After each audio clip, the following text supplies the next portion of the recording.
Salut și bine v-am regăsit pe canalul meu Info++. Eu sunt Vlad, iar astăzi vom discuta despre limbajul C++ și vă voi arăta cum să scrieți și să rulați primul program C++ în CodeBlocks. Haideți așadar să vedem ce este C++.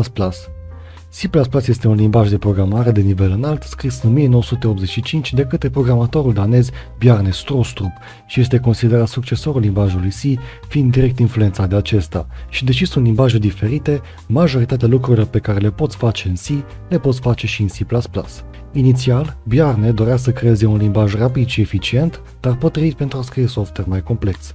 Limbajul C este un limbaj rapid, dar l-a considerat prea low level pentru a scrie software modern.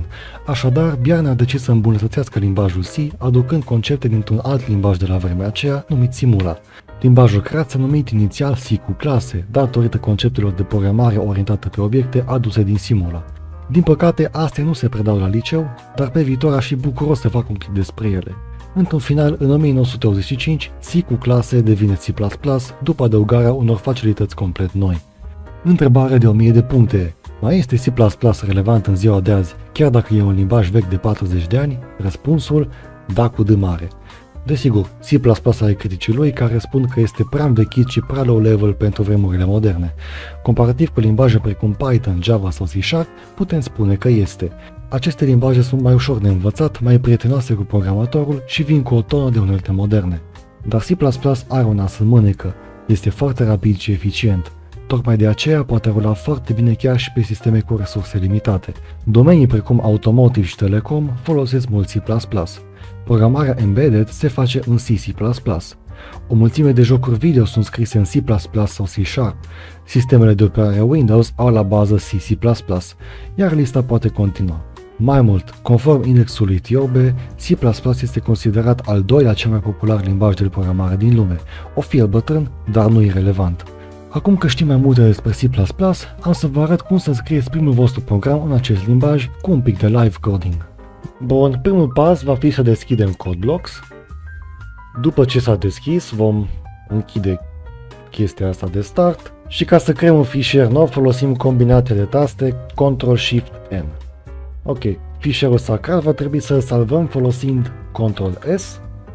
Momentan ok, îl salvez pe desktop și o să-i dăm numele, nu știu, primul program.cpp.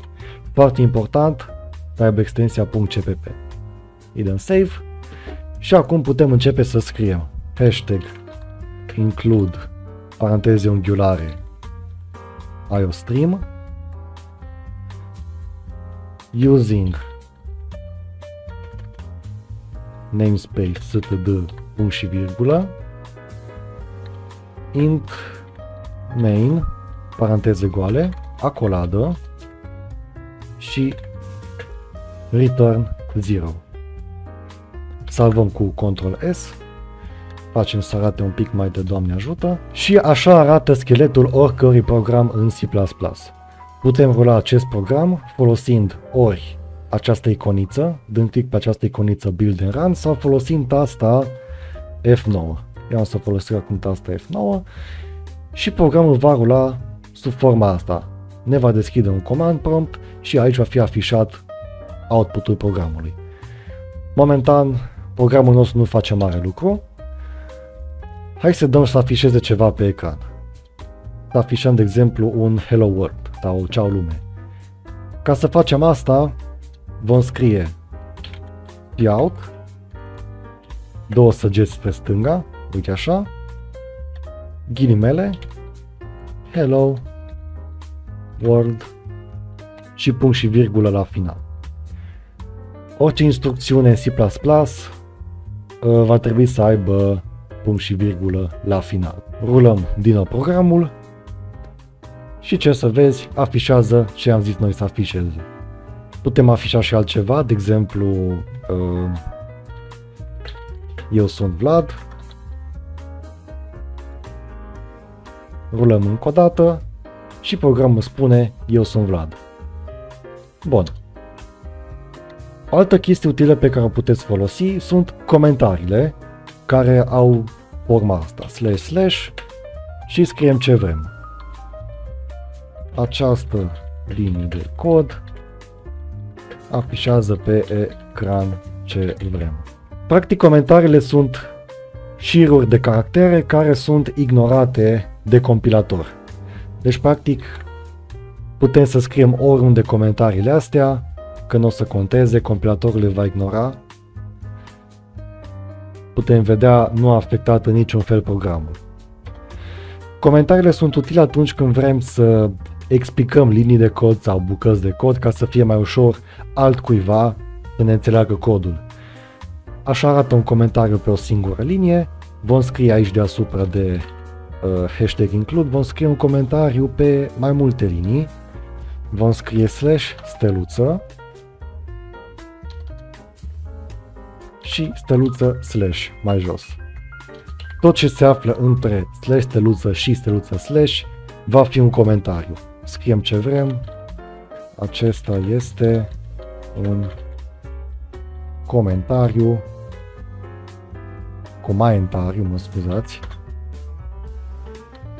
pe mai multe rânduri. Ce smiley pe la final.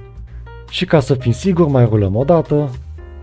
Exact cum am zis, comentariul nu a avut niciun efect asupra programului.